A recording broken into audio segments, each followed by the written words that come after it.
क्या आप भी चेतन भगत की तरह बॉलीवुड के सुप्रसिद्ध लेखक बनना चाहते हैं? तो चेतन भगत के इन सजेशंस को जरूर ध्यान से सुनिएगा। राइटिंग करने के लिए 2-3 चीज़ें चाहिए। पहला, आई वुड से टैलेंट से भी ज़्यादा ज़रूरी है आपका माइंडसेट। ये लंबी जर्नी है, आसान नहीं है। इट इज़ लाइक अपनी बॉडी बनाना, लाइक फिटनेस। बहुतों का मन होता है लेकिन कर नहीं पाते। टेक्निक आसान ही होती है, भारी चीज़ें उठाओ, नीचे रखो, lift heavy things, put them down, बस वही है। पर लेकिन लोग नहीं कर पाते। राइटिंग में भी हम सब लिखते हैं, हम सब ईमेल लिखते हैं, हम सब कवर लेटर लिखते हैं, हम सब मैसेज लिखते हैं, लिख सब कोई सकता है। लेकिन कंसिस्टेंटली रोज़ लिखना और एक स्ट्रक्चर में लिखना, डिसिप्लिन के साथ लिखना, वो हम सब नहीं कर पाते। And this is the first thing you need that mindset of discipline. मतलब वो तभी आता है जब आपको बहुत बुरी तरह से वो चीज़ चाहिए। 6 पैक भी तभी आता है जब आपको बहुत बुरी तरह से चाहिए। दुनिया का कोई भी लड्डू आपको उस मुकाम से दूर नहीं कर सकता, लेकिन अगर आपको कभी कभी लड्डू खाने हैं तो 6 पैक नहीं आएगा। Same way for writing you need lot of discipline to write a book. आप आर्टिकल लिखना चाहते हैं, आप वो लिखना चाहते हैं, इट इज़ लेस वर्क। पहली बात तो ये, तो यू मस्ट अंडरस्टैंड कि ये ऐसा नहीं कि चेतन अगर मतलब मेरे को कूल लग रहा है तो मेरे को भी बनना है। एक जर्नी, अरविंद अरोड़ा के भी आने की जर्नी है। पहली बात तो आप वो माइंडसेट रखिए।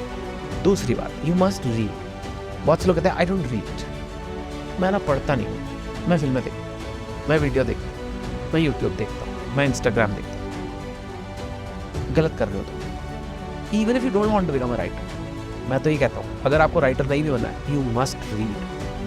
रीडिंग से आपकी कॉन्सेंट्रेशन बनती है और रीडिंग से आपकी इमेजिनेशन बनती है। अगर मैं लिख रहा हूँ there was a woman in a red sari, आपका ब्रेन एक्टिवेट हुआ, न्यूरॉन्स एक्टिवेट हुए, आपने एक लड़की इमेजिन की, उसने लाल साड़ी पहनी है, आपके दिमाग में जो आई वो अलग आई होगी, मेरे में अलग आई होगी, सबकी अपनी अपनी इमेजिनेशन चल रही है।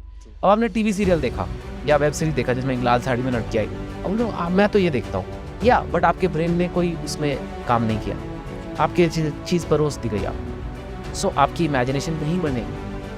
आप अगर बुक पढ़ते हो तो आपका कॉन्सेंट्रेशन डेवलप होता है। आप 20 पेज पढ़ते हो, फिर आप चाहे ब्रेक ले लो, 5 के बाद ब्रेक ले लो, डजंट मैटर। बट आपकी each time you do that, it's like a set when you do in the gym, your muscles get stronger, your concentration gets stronger. तो ये करना ज़रूरी है। And especially if you want to become a writer, you must read to see कि लोग कैसे अपने आप को एक्सप्रेस करते हैं रिटन फॉर्म में, ताकि आपके अंदर भी वो फ्लो चालू हो जाए ब्रेन में। अगर आप पढ़ोगे नहीं तो it will be very difficult, right? I am not saying you have to read a lot, मतलब पढ़ते ही जाओ, इट इज नॉट रियलिस्टिक। महीने में एक बुक, 2 महीने में एक बुक, तो भी साल में 6 से 12 बुक्स हो जाती है। 5 साल में 36 से 70 बुक्स हो जाती है। देन 5 साल बाद आप कह सकते हो मैंने 60 बुक्स पढ़ी हैं, वर्सेस मैंने 1 करोड़ रील्स देख लिया। ट्रू, वेल रेड पर्सन ही बोलते हैं ना, कि वेल रेड पर्सन ही बोला जाता है कि he is a well read person. कभी बोलते हैं he is a well TV watched person, कभी नहीं बोलते। क्यों? क्योंकि आपका इम्प्रेशन ही अलग पड़ता है। सो anyway anybody should read for their career, but for being a writer you must. Then there are a lot of tools available on internet, how to start a novel, how to begin writing, you can find it, सब है, पर उसके लिए you must be in that frame of reading and that, and I do believe anyone can become a writer, I do believe, but you need that discipline, you need to read, you need to really love it, you really need to want it.